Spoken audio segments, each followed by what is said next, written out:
Umagang malamig. Lumalamig ang panahon. Nagbabago na siya. Ngayon ay Monday morning. Tapos medyo nag-aambo na. Umuulan na kasi may dadaan na bagyo yung galing Pinas. Dito daw dadaan parting norte. Kami nasa north kami kasi kami ay Taipei City.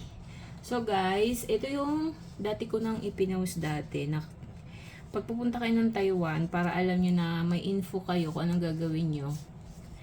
Kapag may logo na ganito, pwede kang kumuha ng kapartner na kape. 49 kapag yung medium na kape ang inyong kukuhanin. Pero kapag i-upgrade mo siya, kagaya nito, large. Magdadagdag ka ng 20, kaya magiging 69. Kaya medyo mahal. Kasi ngayon, ang taas ngayon ng palitan, 1.79. So, yung 69 na yun, mga nasa ano yun? Kulang 150 sa peso.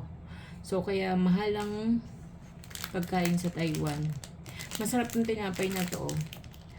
Bale, ngayon siyang araw mag-i-expire. 28. Dito kasi may expiration yung mga pagkain.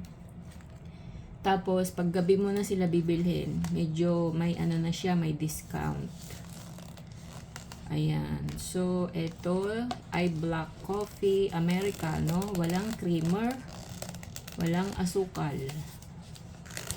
Ayan o. Ayan. Black na black.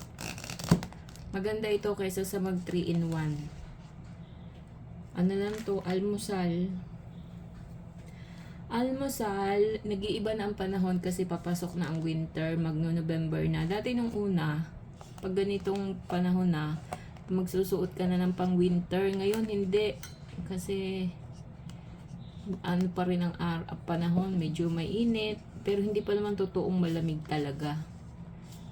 Climate change, hindi na kagaya nung una. Nung una kasi September, malamig na dito eh. Ngayon, November na, magno-November na. Ilang araw na lang, 3 araw na lang. Let's Cafe. Ito ay sa Family Mart ko binili. So, pag may mga nagpunta ng Taiwan, meron na kayong info. Pag may mga ganitong logo, may discount yan. Ayan. Kasi pag binili mo to ng iba ng magka-separate, ito $28 na tong kape. Tapos ito ay sa Family Mart 55. Itong ganito kalaki, 55 ang isa. Sa 7-Eleven ito ay 50. Medyo mahal sa Family Mart.